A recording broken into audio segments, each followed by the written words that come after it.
Assalamualaikum warahmatullahi wabarakatuh. Kami dari kelompok kelima mata kuliah terjemahan Al-Quran akan menjelaskan tentang metode Granada. Apa sih itu metode Granada? Nah, metode Granada adalah salah satu metode untuk menerjemahkan Al-Quran. Nah, cara memahaminya yaitu dengan mempelajari komponen-komponen bahasa Al-Quran melalui modul dan kamus Granada. Nah, setelah itu barulah kita nanti bisa mengartikan atau menerjemahkan Al-Quran dengan hitungan huruf. Nah, untuk lebih lengkapnya nanti akan dijelaskan oleh teman saya. Baiklah, sepertinya kurang afdol ya kalau kita membahas tentang metode Granada, tapi kita nggak tahu asal mulanya bagaimana. Nah, jadi selanjutnya kita akan membahas tentang sejarah metode Granada. Nah, metode ini pertama kali ditemukan oleh Ustadz Shalihin Bunyamin Ahmad LC dan mulai dicetus sekitar tahun 1998. Nah, jadi sebelumnya beliau itu mengajar sebagai guru bahasa Arab di sejumlah instansi maupun majelis taklim. Nah, ternyata banyak peserta didik beliau itu yang mengeluh tentang susahnya mempelajari bahasa Arab. Nah, dari situ mulailah beliau melakukan berbagai riset tentang bagaimana cara mempelajari bahasa Arab dengan mudah dan menyenangkan. Akhirnya, beliau menemukan caranya, yaitu dengan menggunakan tabel sederhana berupa satu lembar rumusan Granada. Nah, tabel tersebut berisi semua awalan, akhiran, dan sisipan dalam bahasa Arab, yang kemudian menjadi kunci utama metode 8 jam bisa menerjemahkan Al-Quran yang diberi nama tabel rumus Granada. Pertama-tama, apa yang harus kita pahami sebelum mempelajari metode Granada itu? Yang pertama ialah harus menguasai perubahan kata dalam dua bahasa, yaitu bahasa asal dan bahasa terjemah. Dan yang kedua, pelajar harus menguasai kosakata pada dua bahasa tersebut. Dan yang ketiga, pelajar harus memahami kata-kata idiom pada dua bahasa tersebut. Apa kata idiom itu? Yaitu ialah idiom adalah kumpulan dua kata atau lebih yang menjadi satu kesatuan atau ungkapan yang tidak bisa dipahami secara harfiah. Karena mempunyai makna yang berbeda dari kata-kata yang membentuknya, sehingga harus dipahami secara konteks dan diterjemahkan dengan mencarikan padanannya dalam bahasa sasaran. Idiom dalam bahasa Arab bisa berupa gabungan kata dengan preposisi, gabungan kata dengan kata, dan peribahasa atau ungkapan. Penerjemahan idiomatik merupakan penerjemahan yang berorientasi pada bahasa sasaran dan cenderung mengubah nuansa makna melalui penggunaan ungkapan sehari-hari dan ungkapan idiomatik yang tidak terdapat dalam bahasa sumber. Lanjut,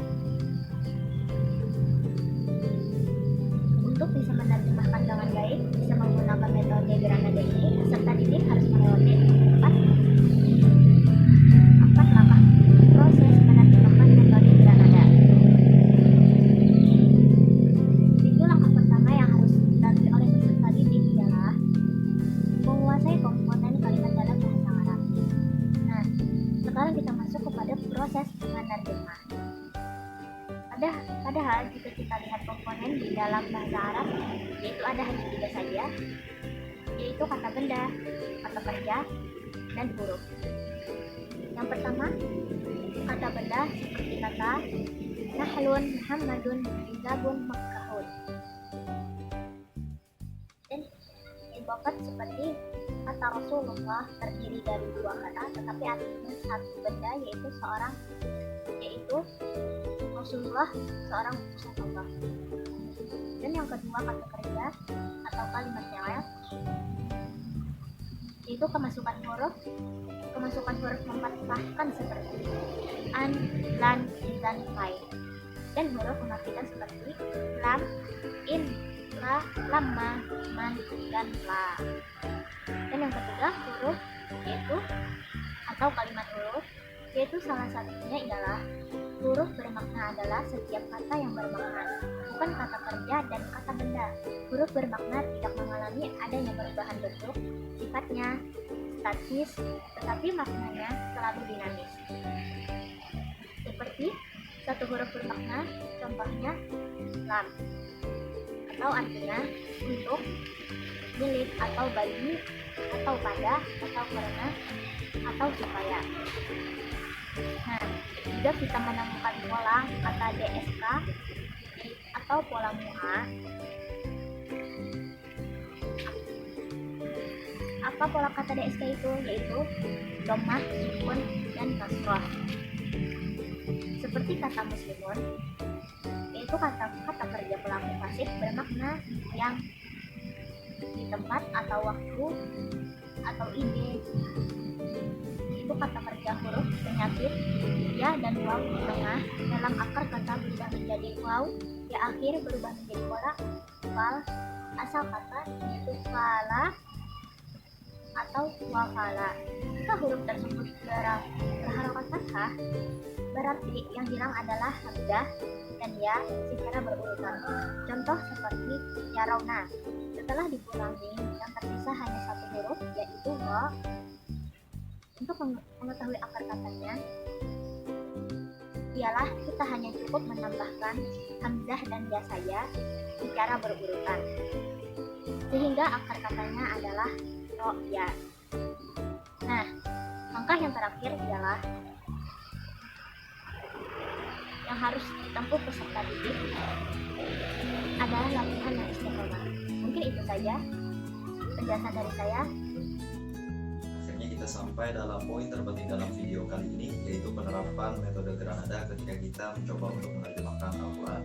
Nah, di sini kita mencontohkannya dengan Al-Quran surah Al-Ikhlas ayat 1 yang berbunyi A'udzubillahi minasyaitonirrajim. Bismillahirrahmanirrahim. Qul huwallahu ahad. Nah, pertama-tama yang harus kita lakukan adalah memisahkan kata per katanya terlebih dahulu, yaitu qul, huwa, Allah, dan ahad. Kemudian kita cari arti terjemah per katanya. Nah, disinilah fungsi dari dasar-dasar ilmu shorof. Nah, seperti dijelaskan sebelumnya bahwa dasar-dasar ilmu shorof itu sangat penting dikuasai atau paling tidak dipahami terlebih dahulu sebelum kita mencoba untuk menerjemahkan Al-Quran menggunakan metode Granada, yaitu kul yang berasal dari kata qala, yaqulu. Kul adalah bentuk fi'il amalnya yang berarti katakanlah. Huwa adalah domir yang berarti dia. Allah adalah Allah. Ahad artinya yang esa atau yang satu atau seorang.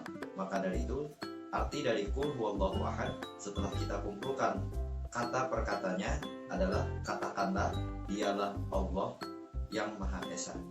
Nah, disinilah juga mengapa dasar-dasar ilmu nahu dianggap sangat penting dikuasai atau paling tidak dipahami terlebih dahulu sebelum mencoba untuk menerjemahkan Al-Quran menggunakan metode Granada, karena untuk menyusun susunan kata per kata yang sudah diterjemahkan tadi menjadi satu susunan kalimat.